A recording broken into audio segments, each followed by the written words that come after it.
বিপদ হয় আগে মায়ের প্রাণটা কেঁদে ওঠে। মা কিন্তু আজকের গোপালকে পাঠিয়েছে, বলরাম আজকের যায়নি কেন? আজকের বলরামের জন্মদিন। হ্যাঁ, তাই মা মনে মনে চিন্তা করছে আমার কেন এত অমঙ্গল দৃশ্য দর্শন হচ্ছে, আমি চারিদিকে কেন এত অমঙ্গল দেখছি। ছুটতে ছুটতে গিয়ে মহারাজের কাছে গিয়ে বলছে, মহারাজ মহারাজ আজ আমি কেন এত অমঙ্গল দৃশ্য দেখছি।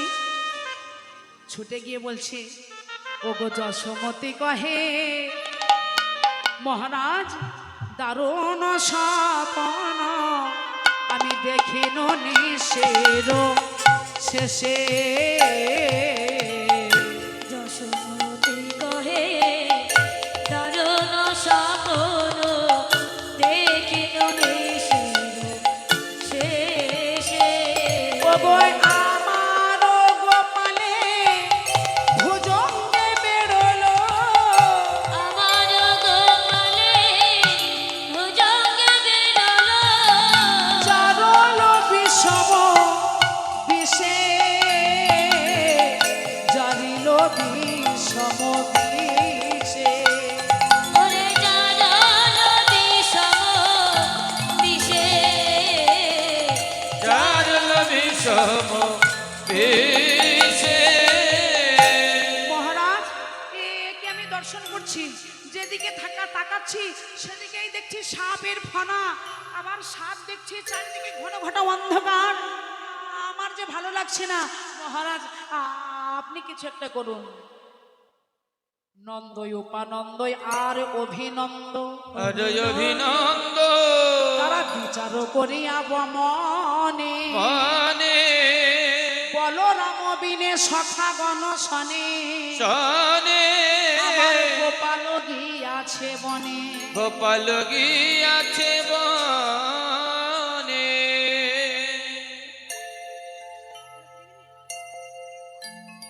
বলরাম বিনে সখা গণ শনে, আমার গোপাল গিয়েছে বনে। পরিবার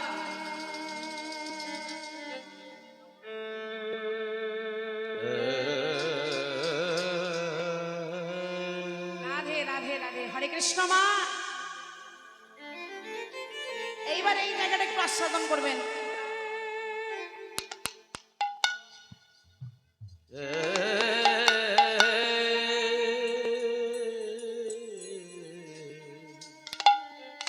এই যে কালিয়নাগ বলছি, বারবার কালিয়নাগ কালিয়নাগ বলছি, বিষে ভরা, বিষ দিয়ে গোবিন্দ সেবা দিচ্ছে। কিন্তু আগে আমাদের জানতে হবে এই কালিয়নাগ কে ছিল, কেন সে আজকের এই সর্পজনিতে এলো, কেন বিষ দিয়ে আজকের গোবিন্দ সেবা দিচ্ছে। আহা মায়েরা, এই কালিয়নাগ কে ছিল খুব ভালো করে আস্বাদন করুন। এই কালিয়নাগ ছিল চন্দ্রধ্বজ রাজা, তাই তো? তাই এই রাজা কেন সাপ হলো, কালিও হলো? মায়েরা, কি কুকর্ম করেছিল না, এই রাজার একটা অভ্যাস ছিল মৃগয়া করা। মৃগ মানে বুঝতে পারলেন তো, হরিণ, হরিণ শিকার করা। তো এই কালিয়নাগ যে আজকে সর্বজনীতে এলো, এই চন্দ্রধ্বজ রাজা ছিল। একদিন সৈন্য সামন্ত নিয়ে মৃগয়ায় গেছে। মৃগয়া করতে এত ভালোবাসতো বাবা, মৃগয়া করতে করতে অনেক রাত হয়ে গেল। তা চন্দ্রধ্বজ রাজা সৈন্য সামন্তকে ডেকে বলছে, দেখো এত রাত হয়ে গেছে, এখন আমরা যাব না, রাজমহলে ফিরতে পারবো না, আমরা সবাই মিলে এই রাতটুকু আমরা এই বনের মধ্যে কাটিয়ে দেব। তাহলে রাজামশাই থাকবে বাবা, হরে কৃষ্ণ মায়েরা, রাজামশাই থাকবে, যেমন তেমন জায়গায় তো থাকলে হবে না, সুন্দর করে রাজকর্মচারীরা বনটাকে একটু পরিষ্কার করে নিচ্ছে, রাজামশাই থাকবেন সারা রাত। হঠাৎ রাজামশাই ওই বাতাসের মধ্যে কেমন যেন একটা বিশ্রী গন্ধ পাচ্ছে মায়েরা, একদম বিশ্রী গন্ধ। গন্ধটা যখন নাকের মধ্যে এসেছে, রাজামশাই বলছে, শোনো, এই আশেপাশে মনে হয় কোথাও কোনো কিছু পচে মরে আছে, যাও, যদি থাকে তাকে অনেক দূরে সরিয়ে দিয়ে এসো। এই কথা শোনা মাত্র রাজ কর্মচারীরা বনের মধ্যে খুঁজতে খুঁজতে দেখলে এক ধ্যানস্থ মুনি বসে বসে ধ্যান করছে, আর তার সারা শরীর থেকে রক্ত মাংস পুঁজ ঝরে পড়ছে, পচা গন্ধ বেরোচ্ছে। সঙ্গে সঙ্গে রাজ কর্মচারীরা ওই মুনির দেহটাকে টানতে টানতে যখনই ওই জঙ্গলের বাইরে করে দিচ্ছে, তখনই মুনির ধ্যান ভেঙে গেল।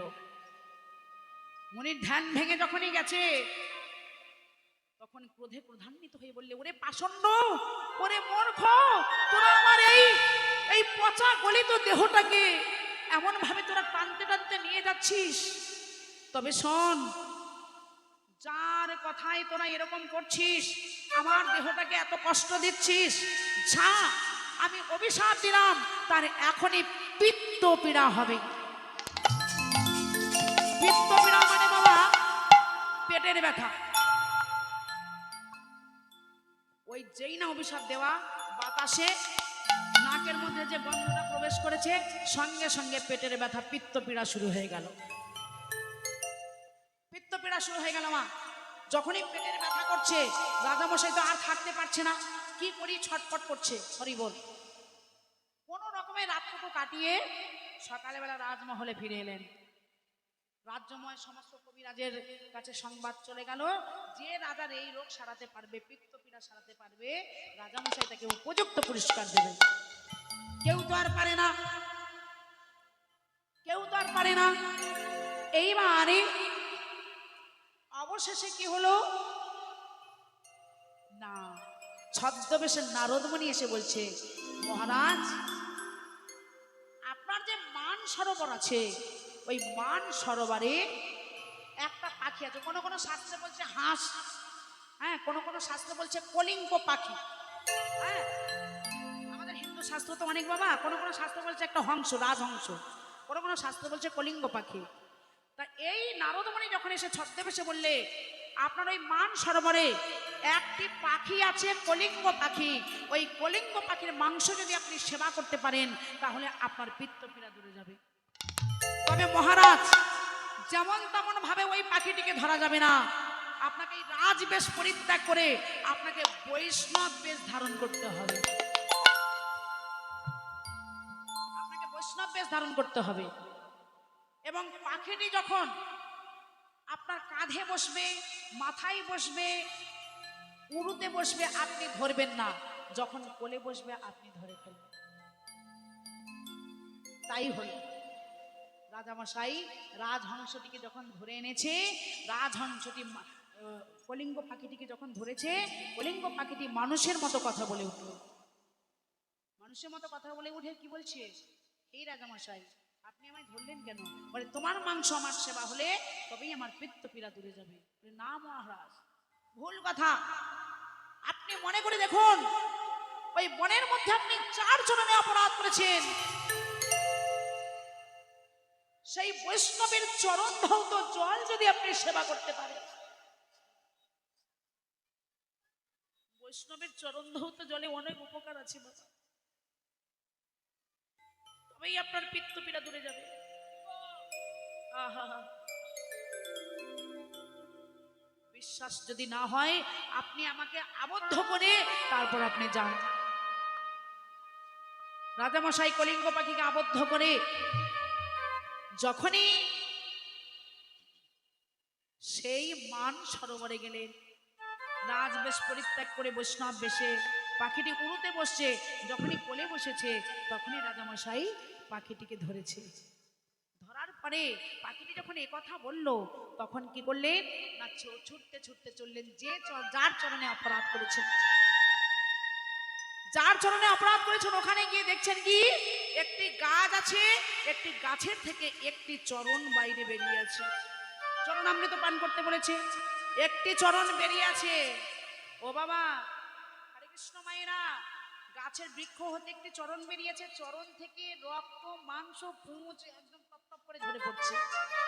তার রাজামশাই মনে মনে চিন্তা করছে, ছি ছি ছি ছি ছি, এত মিষ্টি দুর্গন্ধ, পচা, এই চরণামৃত আমি সেবা করতে পারবো না। যদি আরেকটা চরণ ভালো হয়, সেই চরণামৃত সেবা করবো।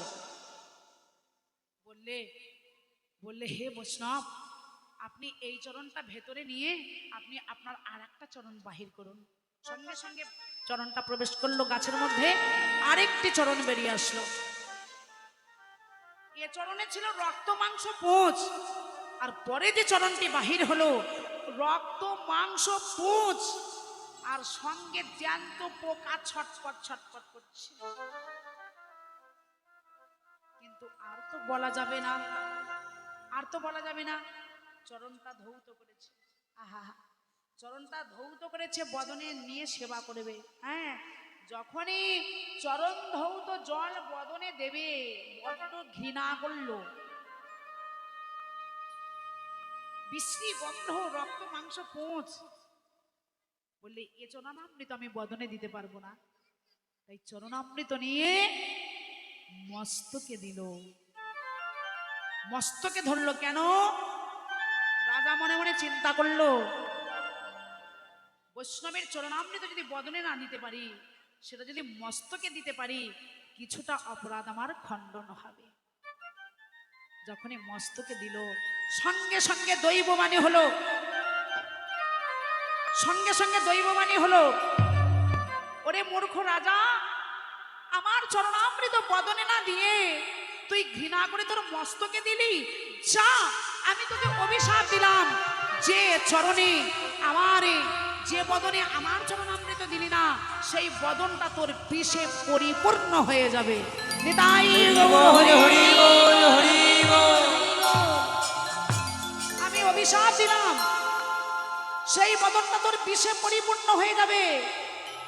আগত জন্ম তুই সর্বজনীতে জন্মগ্রহণ করিবি, নাম হবে তোর কালিও না। হরি বল, হরি বল, হরি বল। এই রাজা ছাড় খেয়ে পড়ল সেই ভক্ত বৈষ্ণবের চরণ তলে। হে বৈষ্ণব, আমি অপরাধ করেছি, আমি বৈষ্ণবের চরণামৃত বদনে না দিয়ে আমি মস্তকে দিতে চেয়েছি। হে বৈষ্ণব, আপনি আপনি আমায় কৃপা করুন। আমি কি স্বয়ং ভগবানের কৃপা পাবো না? আমি কি স্বয়ং ভগবানের করুণা পাবো না?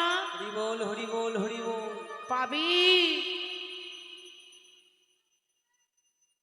আমার এই চরণামৃত বদনে না দিয়ে মস্তকে ধরলি, তবে তোর এই মস্তকটা পবিত্র।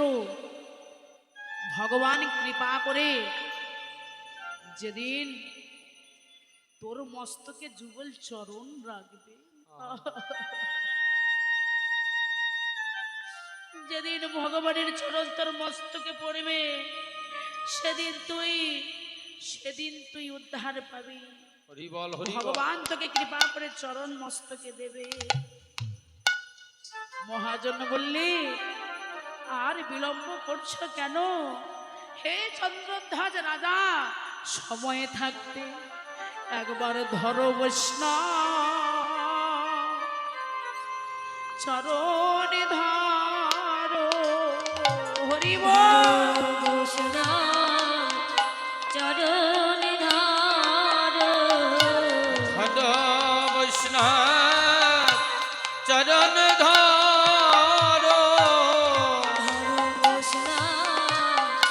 চরণ ধারো, ধরো বৈষ্ণব চরণ ধারো। তোমার মানব জন ধন্য হবে। ভদ বৈষ্ণব চরণ ধরো। মানব জন ধন্য হবে। ধরো বৈষ্ণব চরণ ধারো, তোমার মানব জন ধন্য হবে। ভদ বৈষ্ণব চরণ ধরো। তোমার মানব জন ধন্য হবে। ধরো বৈষ্ণব চরণ ধারো। তোমার কৃষ্ণ ভক্তি উদয় হবে। হরি বল হরি বল। উদয় হবে তোমার কৃষ্ণ ভক্তি উদয় হবে। ওই ভক্তের চরণ ধরিলে পরে কৃষ্ণ ভক্তি উদয় হবে। ভক্তের চরণ ধরিলে পরে কৃষ্ণ ভক্তি উদয় হবে। ওই ভক্তের চরণ ধরিলে পরে আর মাখো ভক্তের চরণ ধুলি। ভক্তের চরণ ভক্তে ধরিলে মাখো ভক্তের চরণ ধুলি। কৃষ্ণ ভক্তের চরণ ধরিলে একবার মাখো ভক্তের চরণ ধুলি। ওই কৃষ্ণ ভক্তের চরণ ধরিলে মানব ভক্তের চরণ ধরে তাড়াতাড়ি করে ওই ওই স্বয়ং যে ধ্যানস্থ মুনি ছিল ওই মুনির চরণ নিজের মাথায় দিলে, দিয়ে বললে হে মণিবর, আমি যেন প্রভুর কৃপা পেতে পারি। মণিবর বলছে তুমি প্রভুর কৃপা পাবে। হরিবা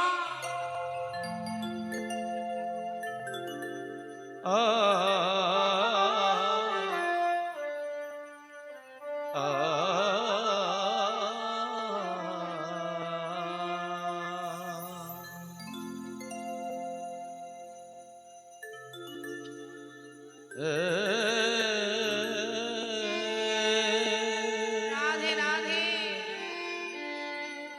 তবে তুমি যাও, প্রভুর তুমি কৃপা পাবে। আমি তোমায় আশীর্বাদ করলাম, যেমন অভিশাপ দিলাম তেমন আশীর্বাদ করলাম। তাই সেই চন্দ্রধ্বজ রাজা আজকে হয়েছে এই কালিও না। আহা, হরি বল হরি বল।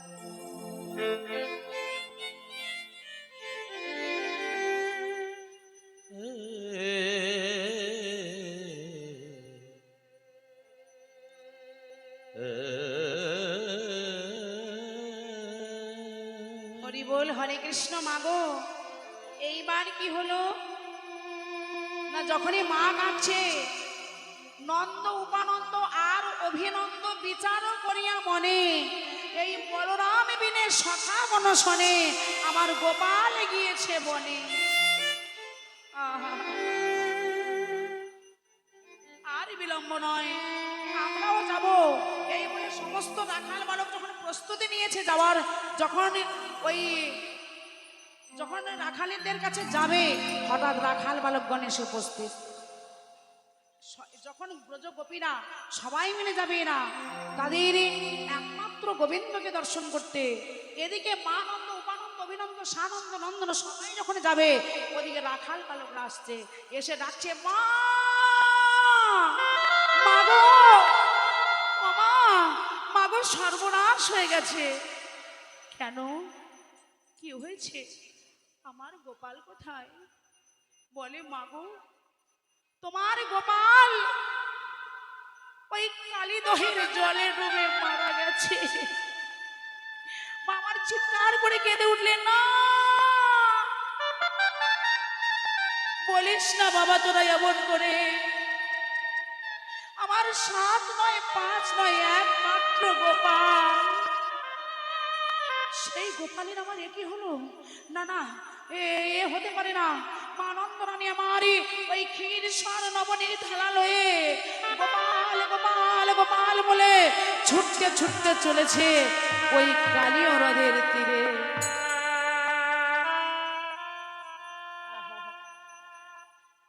সন্তান হারাবার যে কত জ্বালা,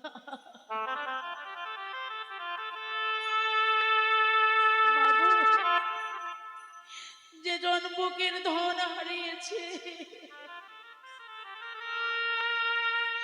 একমাত্র তিনি বলতে পারে সন্তান হারালে যে কত কষ্ট হয়।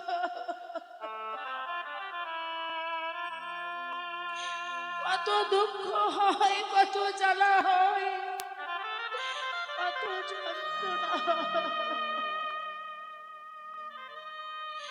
গোপাল,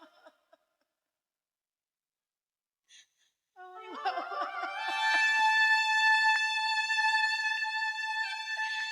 একটি বার আমায় কোলে নাও।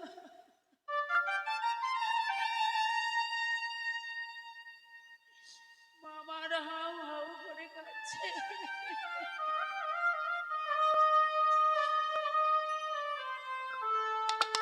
গোপাল রে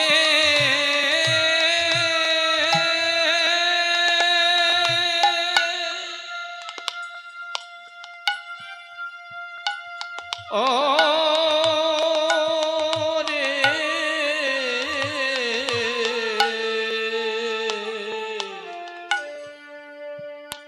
গোপাল রে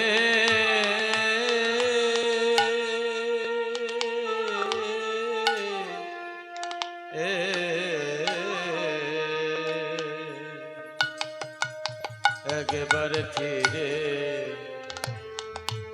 ফিরে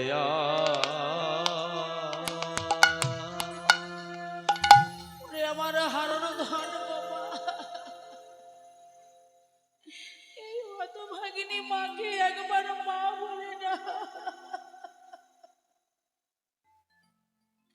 তুই বিনে এ জগতে আমায় মা বলে ডাকার মতো আর কেউ নেই গোপাল। হরি বল হরি বল হরি বল। এই স্বর্ণবর্ণিনী থালা হাতে লয়ে দুটি নয়নের জলে বক্ষ ভাসিয়ে মা কাঁদছে গোপাল। এই হতভাগিনী কাঙালিনীকে একবারে মা মা বলে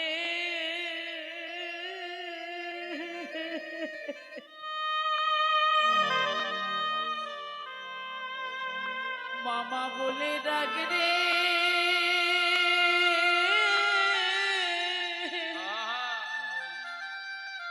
ডাক রে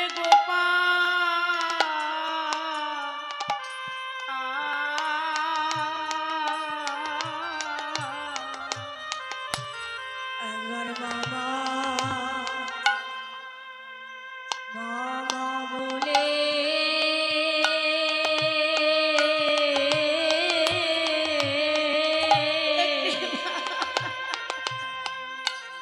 মা বলে ডাকে রে।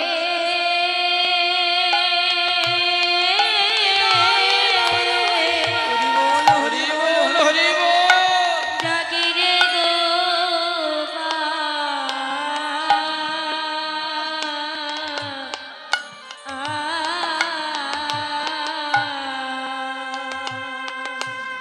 জগতে মা বলে দে।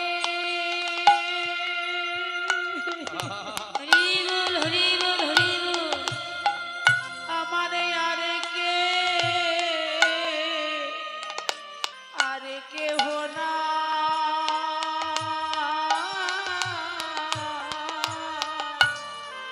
একবার মামা বলে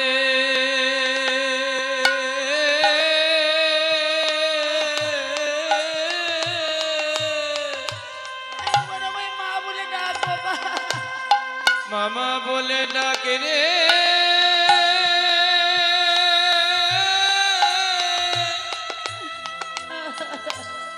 ডাকি রে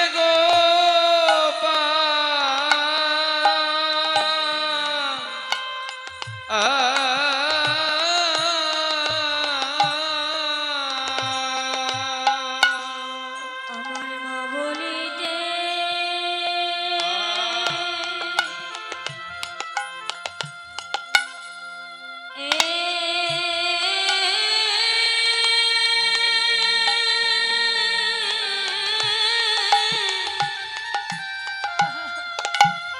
মা বলিতে আমার আর কে আর কেহ না।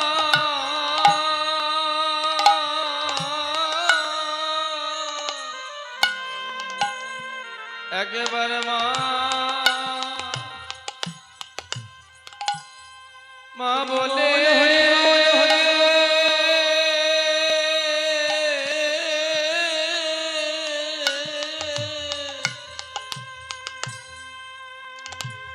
একবারে ডাকে রে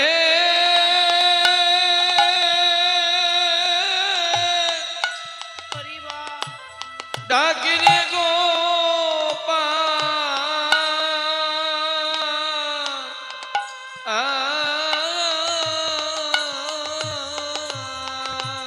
কাছে ওই কালিন্দির তীরে বলে কোলে আয় রে নীলমণি দেখা দে জননী বলি বলে আয় রে নীলমণি দেখা দে জননী বলে বলে আই রে নীলমণি দেখা দে জননী বলে নবনীর তরে বান্ধিনু তোরে রজ্জু দিয়ে যুগল করে আপনি তরে বান্ধ তরে রজ্জু দিয়ে যুগল করে মামা বলে ডাকরে গোপাল বাবা বলে ডাকে রে গোপাল বলি দে আর কেহ নাই ওই মামা বলে ডাকে